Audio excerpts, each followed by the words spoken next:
Guys, Lolo here from hyperlinkcentral.com. Today we're going to be taking a look at what's in my dock. So here are all the applications I like to use on either a day-to-day basis or I generally just like having for quick and easy access.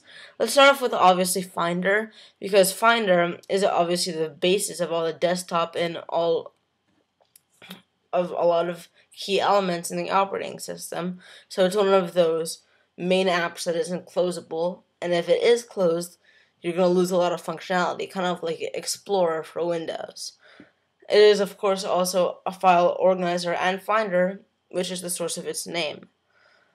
The next application is the Mac App Store, which is a definitive source of applications, easily downloadable and purchasable. So what drives its ease of use is that it is, of course, an Apple application. Apple makes everything easy with their Apple ID system, so you just need to log in to download an app. You don't need to type in a credit card number or PayPal info or anything like that. And it has a bunch of applications that Apple knows about. It has the APIs that Apple approves. Therefore, in future upgrades like Lion, for example, for sure none of the Mac apps from the Mac App Store would be broken. The next application is Google Chrome. This is my internet browser of choice. Let me show you guys why it's so good. So you guys see my homepage. Let's just load up a few web pages here. There's Apple's Canada website, Go Canada, and we of course have hyperlinkcentral.com. So you guys can see it's a very snappy browser, even though it's mainly based on internet connection. Though something really cool is we could just type in anything in the status bar, or the address bar rather, and it automatically Googles it. So that's a really, that's a fail right there. I typed in hyperlink C central. Yeah, so you guys could basically tell that hyperlink central and anything else is easily Googleable. That's not a word. You could basically Google anything or type in any address and it automatically does it. So I find it very convenient, and it's of course a very gorgeous browser, and you could of course add on extra themes if you don't like this one. The next one is Skype. I'm obviously not going to open this one due to personal information, but basically it's an IMing client that's cross-platform, tongue twister right there, and so I could talk to my Windows friends with it, my friends that have PCs, and of course I could use my phone to talk to anyone else with an iPhone, Android phone, Mac, or PC. So it's basically very portable and very convenient. Microsoft Outlook is my mail client. I just find it very easy because I have nice pop-ups and it seems to load data a lot better than Apple Mail does. iTunes, you guys know what it is. It's a hub for basically all of your media. Angry Birds, this is a fun game. I'm sure you guys all know what Angry Birds is, but it basically consists of you launching birds at pigs. Steam is an application or it's a hub for all of your games that you've already downloaded from store.steampowered.com. So right now I'm really playing a fair amount of Portal. I haven't played in a while, but right now that's the game I'm playing, and it's a lot of fun. So Steam is a great gaming app. Views is a torrent client, though what I love using it for is basically streaming music to my PS3.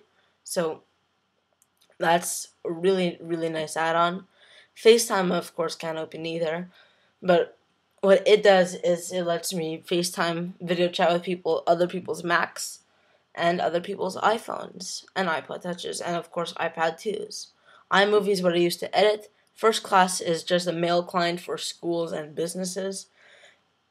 Mac Tracker, this one I feel like showing you guys because it's really cool, is an application that has every Apple product ever since 1983. So let's just pick a random one. The Apple iSight, originally June 2003, detachable camera. That's really awesome, and it was used with the original iChat AV. So you guys could find some cool products, like one of the older iBooks that didn't really last too long, or the Power Mac G4 Cube. I really thought this was a funny machine. So you guys could learn a lot more just by using this application. If you're really interested in Apple, it's a great app. The next is Xcode. It's used to develop iOS and Mac apps, but what I have it for is to add multitasking gestures to iPads. So it's of course a feature coming in iOS 5, so I won't need it for very much longer, unless I start developing iOS apps for Hyperlink Central, which would be really cool. But as of now, I just use it to add multitasking gestures to iPads, which is a nice, cool little add-on. Check out a video in the description to see how to do that. Word, PowerPoint, those are just fun to work stuff. Virus Barrier Plus is what I use to obviously stop viruses from coming in. I know it's a Mac, but you could never be too safe. To the next app, we have Address Book. I use it to manage my contacts specifically. If I mess something up on my phone and I want to sync it, or if I want to edit my FaceTime contacts, because that's the only way to edit it. Image capture is how I get images off my phone, and obviously it works for cameras. Preview, I just have it there. I don't generally open it. I just have it there so that it doesn't pop up next to system preferences, because I like having system preferences at the very side. But of course, this is what opens my pictures. QuickTime Player, I use it to open Apple standard videos and of course screen records. And system preferences are my settings. Right now, you guys can see him backing up with Time Machine. And one more thing I want to show you guys, this app called Fresh Feed. It's free in the Mac App Store. And you, of course, could add all your RSS feeds. So this is a really cool app as well. So basically, guys, that was all. I hope you guys enjoyed it. Thanks for watching, and I'll see you in the next video.